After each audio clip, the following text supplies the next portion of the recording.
All right, welcome. Today, we are diving deep, and I mean deep, into the mind of Benjamin Graham. We're going to unlock one of his most powerful and maybe most challenging ideas, the path of the enterprising investor. This one's for you if you're ready to move past the basics and start hunting for some truly exceptional returns. So let me just ask you something right up front. Have you ever looked at your portfolio and felt that avoiding the big mistakes isn't quite cutting it anymore? You know, that feeling that good enough just isn't good enough? Well, if you're searching for a strategy that actively goes on the hunt for superior results, then you are in exactly the right place. You see, Graham lays out these two fundamental paths, like a fork in the road.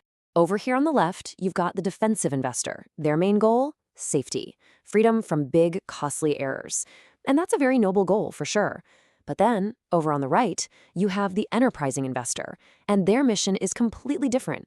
They're out there trying to find securities that the market has fundamentally, totally mispriced. But hold on, before we get too carried away with that idea, Graham hits us with a huge warning. This extra return, it doesn't just come from being busy. It's not about buying and selling more often. No, it has to be earned. Earned through disciplined, intelligent selectivity. It's all about being smarter, not just more active. Okay, so that brings us to the new rules of play. Because if you choose this enterprising path, your world gets bigger. Your opportunity set expands. But, and this is the catch, so do the demands on your discipline. Let's break down what that really means. So, what new things can you actually do? Well, you're allowed to go exploring beyond those big, safe, blue-chip companies. You can start looking at smaller companies. You can analyze firms that are going through some temporary trouble. The key word there is temporary. And you can poke around in whole industries that nobody likes right now. This is your new, much larger hunting ground. Now, this freedom is absolutely 100% not a free pass to start gambling. The core principles of safety, they are totally non-negotiable. You are still forbidden from just blindly speculating. You can't buy a stock just because it has a cool story. And you definitely can't just chase popular trends without doing the hard math on its valuation first. So let's get to the core mission here. The entire job, the whole point of being an enterprising investor is built on finding one thing, the gap between a company's price and its actual value. And this brings us right to that key term, mispricing. It's such a simple but powerful idea. The price you see flashing on your screen is not always the same as what the company is truly worth, its underlying intrinsic value. The enterprising investor's entire world exists in that gap. Okay, so how do you actually take advantage of that gap? Well, Graham breaks it down into a super clear three-step process. First, you have to figure out why something is mispriced. Is it temporary bad news? Is it just being ignored? Second, you do the homework. You calculate its real intrinsic value. And third, you only buy it if you can get it at a big discount to that value. That discount, my friends, is his famous margin of safety. And you might be wondering, where did Graham even find these amazing opportunities?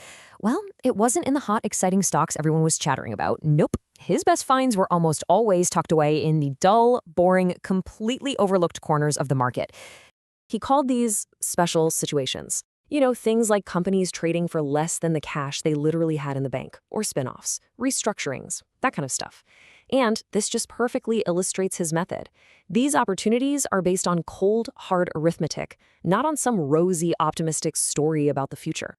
Now, if you want to succeed on this path, you're going to need armor. Seriously, you need two crucial pieces. The intellectual armor that comes from rigorous analysis, and the psychological armor of just unshakable mental strength. So let's talk about that first piece, the analysis. We're not talking about a quick glance at a stock chart here. We're talking about deeply, truly understanding the business.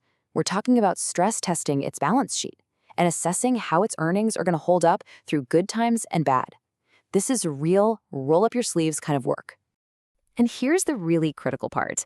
Even after all that work, the truly intelligent investor stays humble. They operate under the assumption that their analysis could still be wrong, and that is exactly why they demand that margin of safety. It's their built-in protection against their own fallibility. And that intellectual humility, it leads us straight to the second piece of armor. Graham basically said that if you need the market to agree with you, if you need that pat on the back to tell you you're right, then this path is just not for you. Your temperament, your mindset is every bit as important as your intellect. You have to be able to tolerate looking wrong. maybe for a really long time. You need to be completely independent from what the crowd is yelling about. And you need the emotional stability to stick with your convictions when the pressure is on. You know, this demanding nature is precisely why so many people who try this path end up failing. So let's take a look at the common traps, what you might call the ghosts of failure that haunt this strategy. The mistakes are almost always behavioral. It's overtrading, just feeling like you have to do something. It's getting overconfident and forgetting that margin of safety.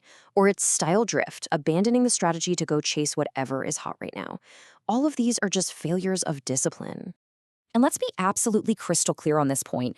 People rarely fail because Graham's disciplined approach is somehow flawed. No, they fail because they simply lack the fortitude, the guts, to stick with that discipline when things get tough. So, here we are. This brings us to the final choice.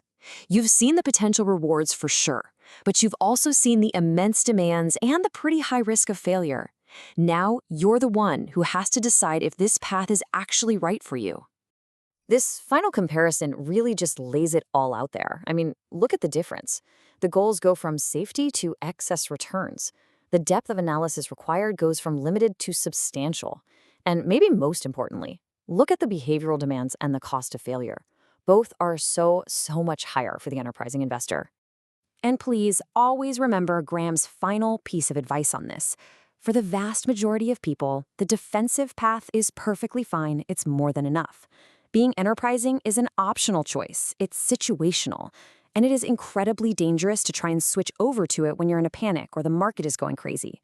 So we'll end with this really powerful thought. Being an enterprising investor, it isn't a title you just give yourself. It's a right you have to earn every single day through hard work and unwavering discipline. And it's a right you lose the second that discipline starts to fade. So the real question you have to ask yourself is, do you have what it takes?